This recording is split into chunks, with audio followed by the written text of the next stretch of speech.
Hello everybody, I'm so glad to be here with you. I'm Anju Sehgal Gupta, Professor of English, formerly Indira Gandhi National Open University. So today we are going to be speaking on the fundamentals of creative writing. But before we talk about creative writing, we need to know about the basics of writing. So I'm going to begin right at the beginning. So let's think about writing. So can you recall your earliest experience of writing? What did you write? Who encouraged you? Is it your parents, your teachers, anyone else? And how did you feel? Then think about a turning point when your attitude to writing changed. From just scribbling to writing words perhaps. What happened? Why did you change? Who has influenced you the most where your writing is concerned? Your teacher? A friend of yours perhaps? A family member? Anyone else? Then what type of writing do you enjoy most? And why? So do you like to write stories or plays or poems or just essays or blogs? And why? Do you write on social media? And which do you prefer the most? And when did you consciously write your first creative piece and decide that you wanted to be a creative writer? So let's think about all these questions before we get down to the process of creative writing. Now let's look at the views of some experienced writers on what leads to good creative writing. Experienced writers, and I have researched a bit, spend a lot of time planning before they attempt the first draft. So there's a lot of planning that goes on, and we're going to talk about some of this planning today. They spend a considerable amount of time thinking about their readers. So you're not writing only for yourself. Of course you're doing that, but you also want your story to be published, your poem to be published. So you have to think about your readers. Explore your subject or topic as thoroughly as possible, even if it is a poem. You need to read all kinds of poems and decide, okay, this is the format I wish to use. Always remember that experienced writers consider their first draft to be the rough draft. In fact, D.H. Lawrence, I know, used to revise his work like 11 times before it went for publication. So thoroughly revise your draft. Rethink, restructure your first draft. And this is what all creative writers do. And this is what you need to do. Now so we've been talking about other creative writers. Now let's talk about what you do when you write. How many drafts do you write? Or is your first draft your final draft? And if that is so, please change your whole attitude to writing. How do you start writing? Do you wait till you find a suitable beginning and then proceed linearly? Or do you just jump somewhere to the middle when a suitable idea strikes you? Do you keep referring back to what you've written and sometimes restructure and rewrite it again? And what do you do when you manage to complete the first draft? So I want you to keep all these points in mind. Let's talk of methods of writing. So writing is commonly seen as a three-way process: pre-writing, writing, and rewriting. And it may appear that writing is progressing in a linear step-by-step fashion. But that's not really what happens. Even if you're writing just an essay or an assignment, this is not how it happens. Writing always progresses in a recursive manner. So that means that you go back and forth and revise something in the middle, and you begin somewhere in the middle, or you begin with the end. So it's a recursive process. So do not think of writing, and especially creative writing, as a linear process. And when you write, it is a good idea to think about three key elements: the purpose, the subject matter, the reader, or the audience. Because if it's a play or a poem, definitely you might want to read aloud. So you need to ask yourself these questions. Why am I writing this piece? Whom am I writing for? Where do I source the material for this piece? Now, why do I need to write? You need to write to share experience. That's what creative writers want to do all the time. They want to share their experiences. And what does this do to you? This will help you reflect on what happened and understand why it was so memorable. And this is the job of creative writers. Of course, you write to think.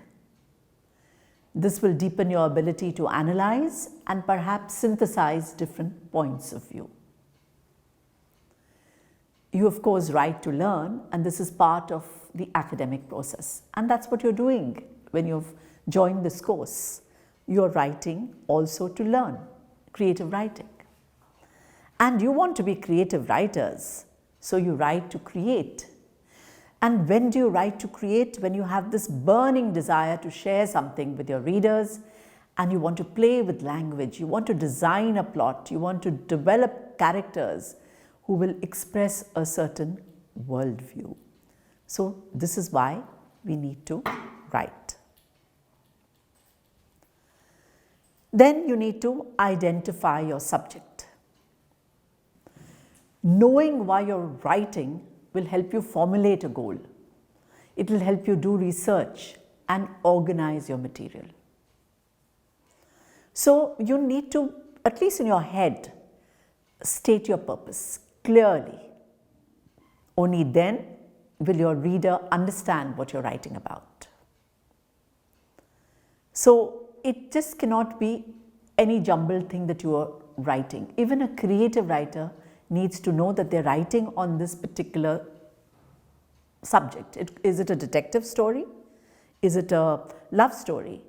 Is it just, an encounter, an experience that you want to write about? You should be very clear about that. Only then will your reader understand.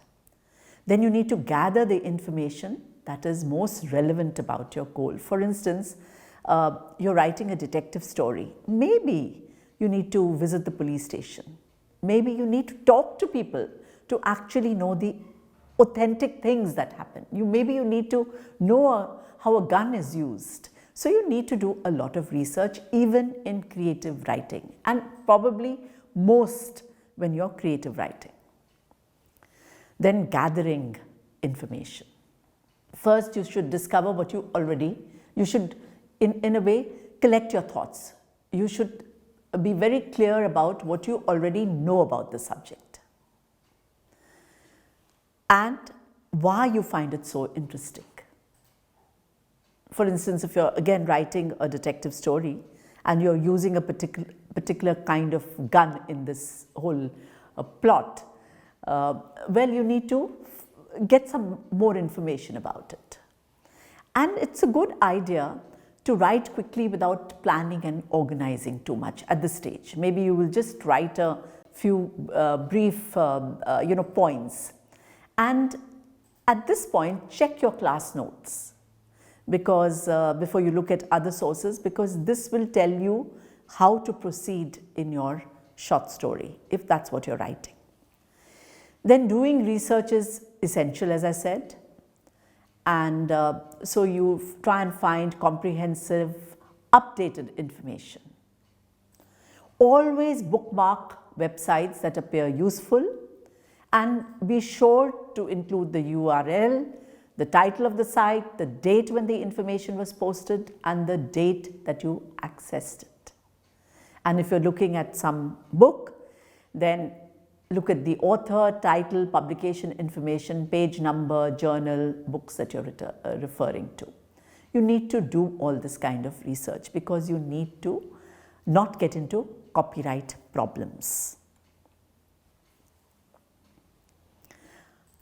And then you must be very clear about what this text is going to be used for. Is it going to be a blog? Is it going to be an assignment, an article for a magazine, a short story for a magazine? Or just a reminder of a trek that you took to the mountains? Is it going to be that? Then you must identify the steps that you must take to reach your goal. Concentrate your search for information or ideas on what is related to your purpose. So it should just not be any and everything.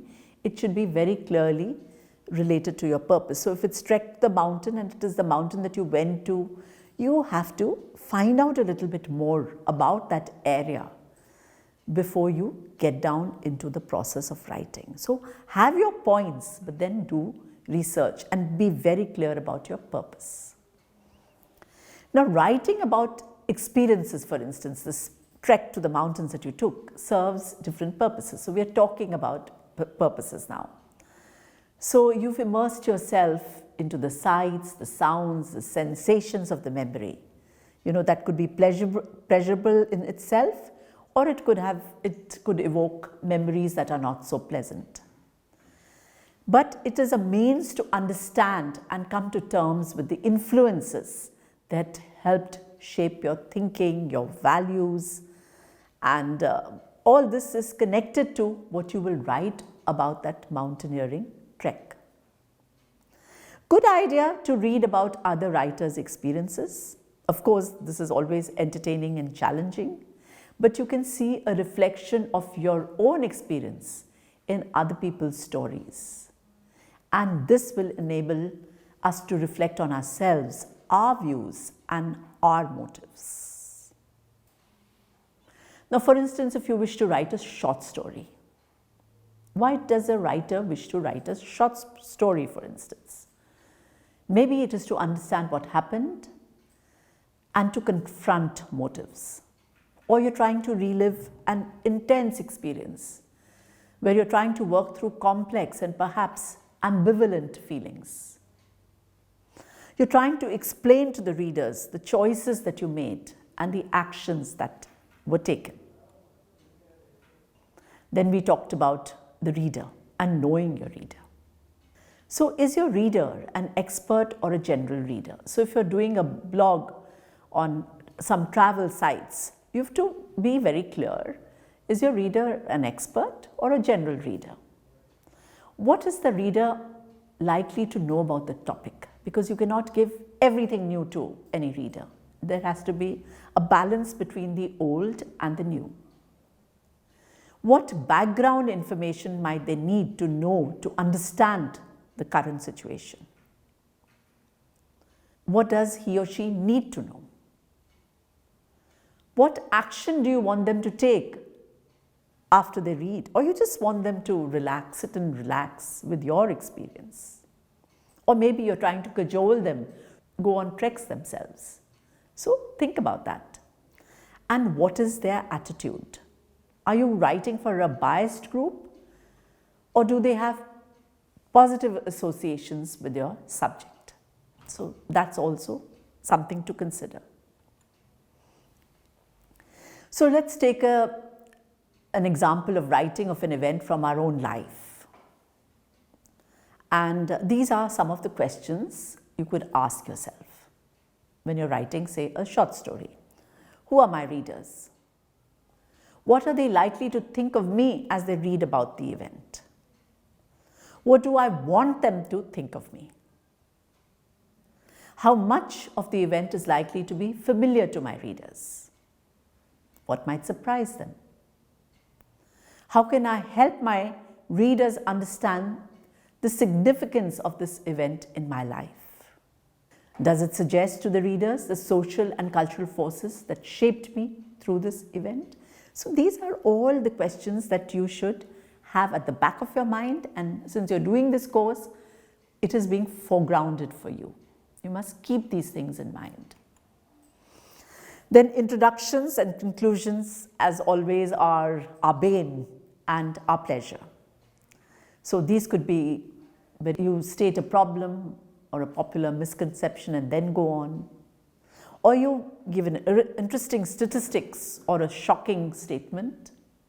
It could be a question, it could be a quotation, it could be a bit of a joke or an anecdote, it could be an analogy or comparison or contrast, a little bit of a personal experience, any of these things. Conclusion, it could be a restatement of the thesis statement, evaluation of the importance of the subject, if you're writing a blog, statement of broader implications of your piece of writing. It could be a call to action, a warning, a quotation from an authority. If you're talking about your experience of the COVID, for instance, you had the COVID and you are talking about your experience, how you just managed to escape death, then maybe you could, begin with a call to action or a warning statement or a quotation from an authority, and then begin your anecdote. Or you could end with an anecdote. Or a rhetorical question that makes the reader think about the writer's main points, and so on. So if you're just writing about your COVID experience, conclusion could have all these areas, and some of these you could even use in your introduction. Okay, I'm just giving you quotations of some introductions that I have picked up, some pieces that I have picked up. The first one is, ours is a society that tries to keep the world sharply divided into masculine and feminine, not because that is the way the world is, but because that is the way we believe it should be. So, that is an interesting beginning, I thought. And this was, I thought, also an interesting beginning. There are more ants than any other kind of land animals in the world. 1 million ants can live in a few trees, and there may be 250,000 in one colony. The total weight of all ants in the world is far greater than that of all human beings. So this is just the statistics, and then you can write your story of the ant, and your encounter and what you learned from the ants. So, some things like this. Then there are two more. The last one, for instance, where shall we meet? It is a question which may demand a good deal of thought in one of our great cities. You can even begin with something like this and then write a romance after this. So let me give you an interesting conclusion, and this is the story of Hachiko, who's this very faithful, loyal dog who waits at the Shibuya station every single day because that's where he used to pick up his master.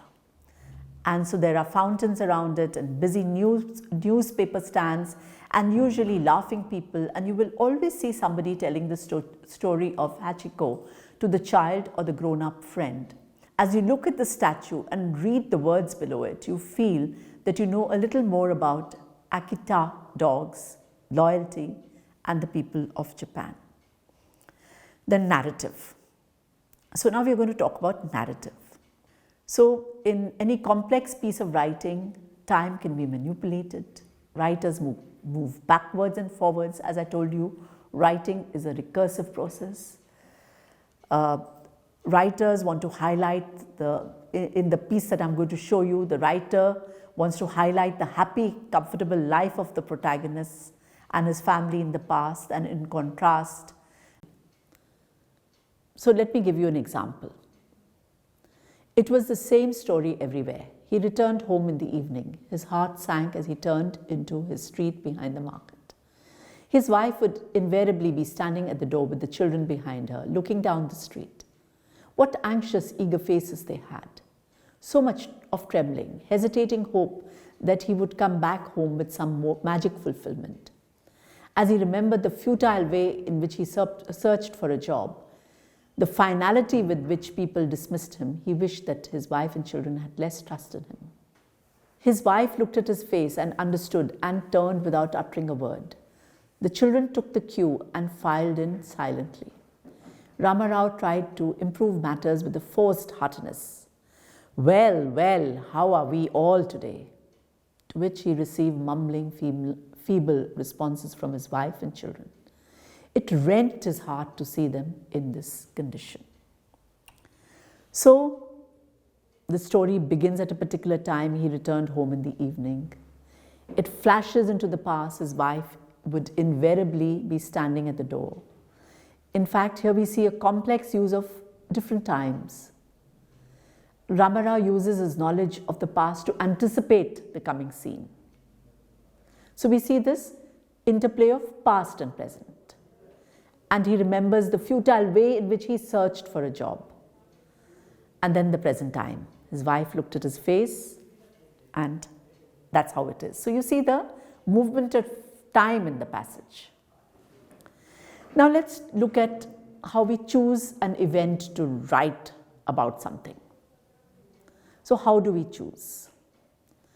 When you write, think of an event which covers a short period of time. Try to center on a conflict. Say something significant about your life. Reveal complex or ambivalent feelings rather than superficial and sentimental ones. Lead the readers to think about their own experience and about the forces that shape their lives. So that's what I want you to think about when you are choosing an event to write about. Now, what are the types of events that you could consider? A difficult situation. For example, when you had a tough choice, where you had to face consequences, or when you let somebody down, or someone let you down, or when an occasion did not turn out as you expected. For example, when you were praised instead of criticized, or when you were convinced you would succeed, but you failed.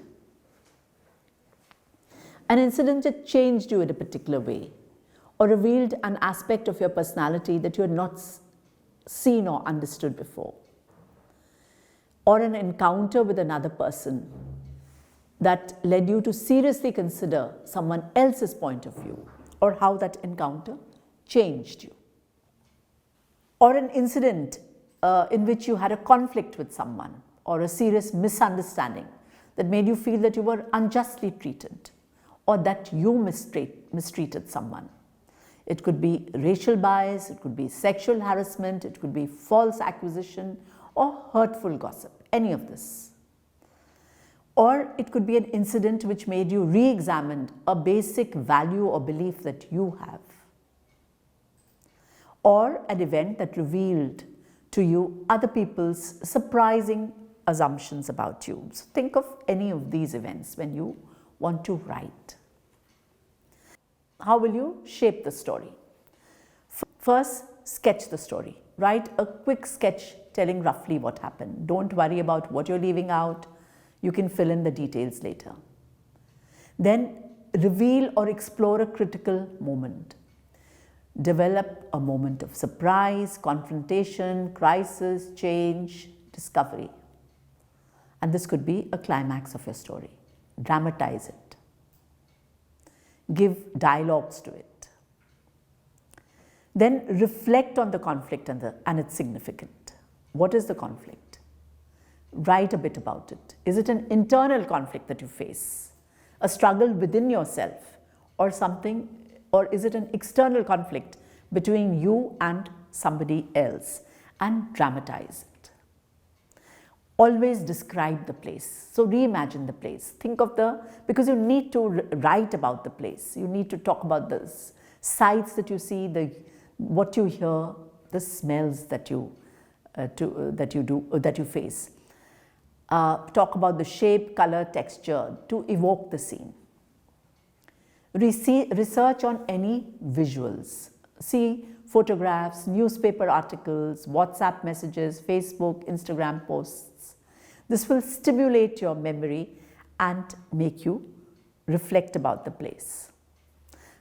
Always important to remember the people, the key people. So describe these people. What are their physical features, the mannerisms, their dress? Of course, we talked about creating a dialogue and research people. So look at a few photographs, emails, letters, videos. Contact people involved in the event if you're writing a true story. Remember your feelings and thoughts at that point of time. What did you feel? Were you angry? Were you in control? Were you vulnerable, proud, embarrassed? How did you express your feelings? What do you want others to think of you at that point of time?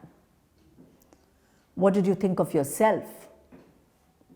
Were you aware of the socio-cultural context in which this event took place? Did that affect you a bit? You need to write all that. So let's talk about your present perspective now. How have your feelings changed? What do your actions at the time of the event say about the person you were then? How would you respond to the same event now? What do you understand now about the conflict, internal or external, which were underlying that event that happened? Try to recall what else was happening in your life at that time and how it may have affected your experience. Was it anything to do with power? Were you asserting yourself? Were you pleasing someone? Or were you being pressured by someone else? And how can you look at this whole event historically or culturally? Was this event happening to other people at that time? For instance, the COVID situation. Other people were also experiencing the COVID situation and probably much worse than you. So will you look at all those factors as well? So what do you need to do in order to be an effective writer? You need to learn to write by reading. So you have to read extensively. I've already told you that you need to research extensively. But you need to be reading all the time. You need to be reading all the good writers. Read for enjoyment, read for information. That will help you hone your craft. Reading also enables you to understand a particular genre or type of writing. For example, a narrative will follow a certain trajectory, which will be very different from, say, an argumentative piece or a persuasive piece. Or, for instance, a poem is very different from a play. So, you need to be able to understand these genres. You need to understand the convention of a certain genre. You need to also understand that the best way to become a good writer is to constantly write. Blogging about your experiences is a good way to improve your writing. Keep a journal, keep a diary about your special moments. That will enable to give you ideas about topics. And please enhance your vocabulary. Convert your passive vocabulary into your active one by using new words in your writing. In other words, become word conscious, a word seeker. Finally, you need to I'm sort of winding up everything. You need to brainstorm, write down your many ideas. You need to outline that we talked about. You need to draft. You need to rewrite, revise, proofread, and then, of course, the final draft. And this should go on. And you could do this, as D.H. Lawrence did, 11 times or more. So editing and proofreading. Always keep your thesaurus and dictionary handy. Eliminate the common mistakes that all of us make. Look at the comments that your teacher makes. So those are your problem areas. read aloud your draft. So sometimes you cannot read, in your reading you cannot find what is wrong with your draft. Good idea to read aloud. So what your eye misses, your voice might not miss. And we've talked about some grammatical errors that you should focus on, and proofread your final draft a couple of times. See that the formatting and pagination is okay. Sometimes you could ask somebody else to proofread if they're ready to do so. So thank you very much. I hope you have enjoyed and got some information that might be useful to you. Thank you.